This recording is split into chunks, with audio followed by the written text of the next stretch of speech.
السلام علیکم. تاسو ګورئ د پی ټی وی بولان پښتو خبرونه او زه یم الیاس کاکړ. یو نظر په سرټکو.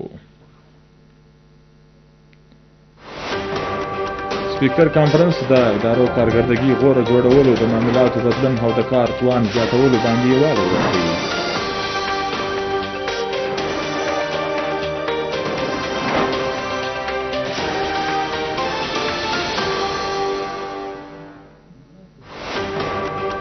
د قومي اسمبلی د سپیکر سردار آیا صادق په مشرۍ کې 18 دوه ورځنی سپیکر کانفرنس په پارلیمنت هاوس اسلام آباد کې ترسره شو.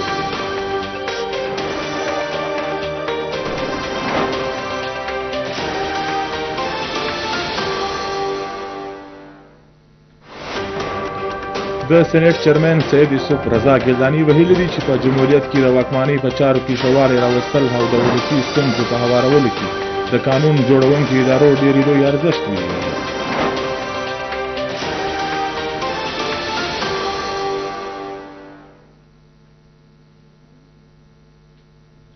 او اوس د خبرونو تفصیل. سپیکر کانفرنس د ادارو کارکردګي غوره جوړولو د معاملاتو بدلون او د کار توان زیاتولو باندې یووالی وکړي. د 18 سپیکر کانفرنس درویش نګاتي ګډون اعلامیې مطابق د قومي یووالي د ودې لپاره د ادارو ترمنځ مرستې زیاتولو په ضرورت زور ورکړي. د قانون پلي کوونکو ادارو سکرټریانو اسوسییشن جوړولو او راتلونکي سپیکر کانفرنس په جموں او کشمیر کې کولو باندې یووالی وسو. د اعلامیې مطابق ریاستي واک یوازې د ولس چون شوو استازو له لارې په کار اچول کېدای شي. د قومي اسمبلی د سپیکر سردار حیا صادق په مشرۍ کې 18 دوه ورځنی سپیکر کانفرنس په پارلیمنت هاوس اسلام آباد کې ترسره شو.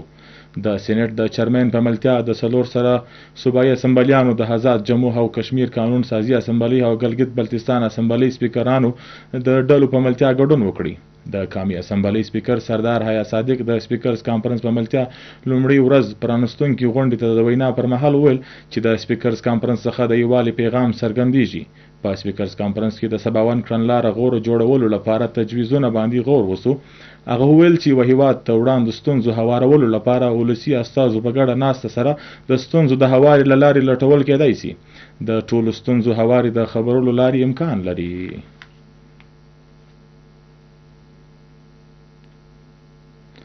د سېنات چیرمن سید یوسف رضا ګیلانی ویلي دي چې په جمهوریت کې د واکمنۍ په چارو کې ښه والی راوستل او د ولسي ستونزو په هوارولو کې د قانون جوړونکو ادارو ډېر لوی ارزښت وي. د 18 سپیکرز کانفرنس وروستي سیشن ته په خپل وینا کې د سېنات چیرمن وویل چې د 10 کلونو وروسته سپیکرز کانفرنس کولو باندې د قومي اسمبلی سپیکر سردار حیا صادق ته مبارکي حقدار دی. د کانفرنس مرام د ولس رښتینی استازو د منتخب یوانونو مشرانو د یو بام لاندې هوازي غونډولو سره هغوی ته د پارلماني او جمهوریت نظام حکومت کې د وړاندو ستونزو د هوارولو لپاره اجتماعي پوهې په کار اچولو موقع ورکول دي. د کورنۍ چارو وفاقي وزیر محسن نقوي او د وزیر اعلی خیبر پختونخوا علي امین ګنډاپور ترمیان په پېښور کې لیده کاته وسو. په لیدو کتو کې په خیبر پښتونخوا کې د همن د قیام په صورتحال په کرم کې د قیام همن د پاره په ګامونو خبرې وسوې. وزیر داخله وویل چې په خیبر پښتونخوا کې قانون د حملې کوونکو ادارو د کار استعداد په زیاتولو کې په بشپړه مرسته کوو. د ټولو فریقونو په صلاح په کرم کې د پایدار همن د قیام د پاره ګامونه د اخیستلو ضرورت دی. دواړو مشرانو د ترهګرۍ په ضد جنګ کې د قانون حملې کوونکو ادارو شهیدانو ته پیرزوینې وړاندې کړې. وزیر اعظم پاکستان محمد شهباز شریف د بلوچستان په ترقی او خوشحالي کې ځانګړې دلچسپي اخلي او د بلوچستان تربیه سو ځوانانو سره د پاکستان سباوون تړلی دی. د دې خیالاتو څرګندونه د وزیر اعظم د ځوانانو د پروګرام چیرمن رانا مشهود احمد خان په کوټه کې د سرکاري او شخصي ملګرتیا په ګډون سره تربیه ترلاسه کوونکو کې لیپټاپونه او سندونه د ویشلو د سریت د وینا پر وخت وکړه. هغه وویل چې موږ د پاکستان د ځوانانو سره لوس کړی دی چې هیواد په ترقي او خوشحالي دوی د ځان سره بیایو. بهار اس پی او بی بی اف ای په صوبه کې په ښه ډول کار کوي.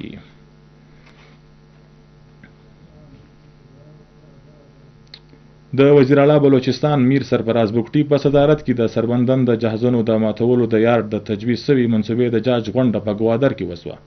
و غونډې ته د ګوادر سر نږدې تړلې سربندن کې د شپریکینګ د ځای په هکله معلومات ورکول سول. د وزیر اعلی وینا و چې د هیڅ یوې منصوبې له مخه د ځای خلک په اعتماد کې واخیستل سي. یو ریپورت تیار کړي په کوم کې چې ویل سي چې د جهازونو د ماتولو یارډ د ځای آبادي دپاره څومره ګټور دی. په ریپورت کې د جهازونو د ماتولو پر ماحول باندې پرېوتونکي اثرات هم څرګند کړل سي. میر سرفراز بګټي د شپریکینګ یارډ د ټولو اړخونو جاج اخیستو دپاره د کنسلټنټ خدمتونه ترلاسه کولو هم هدایت وکړي. وزیر اعلی د بلوچستان په سمندري حدود کې د غیر قانوني مایانو په نیولو د سختي خواشیني څرګندونه وکړه. هغه وویل چې که دغه صورتحال پاته سو نو په راتلونکو څو کلونو کې به سمندري ژوند د بلوچستان په سمندر کې له ګواښ سره مخامخ سي.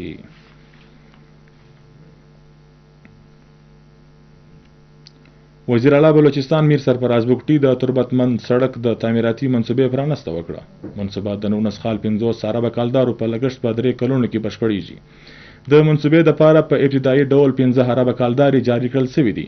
د منصوبې دپاره د FW او خدمتونه ترلاسه کړل سوي دي. وزیر اعلی بلوچستان د پرانستنې و دستوریت وینا چې په منصوبه کې د ولسي ښېګړې تحریکاتي منصوبې ټول خنډونه په عبور کولو پیل کول کیږي.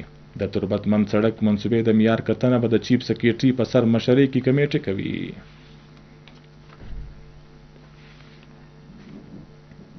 د بلوچستان وزیر اعلی میر سرفراز بګټي د PB 21 هب څخه د پیپلز ګوند میر علي حسن په کامیابی باندې مبارکي ورکړې ده.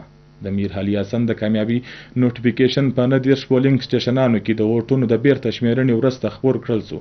د نوټیفیکیشن د خپرېدو وروسته د ګوند کارکوونکو د دفتر د باندې غوړېدو سره جشن ولمانځي.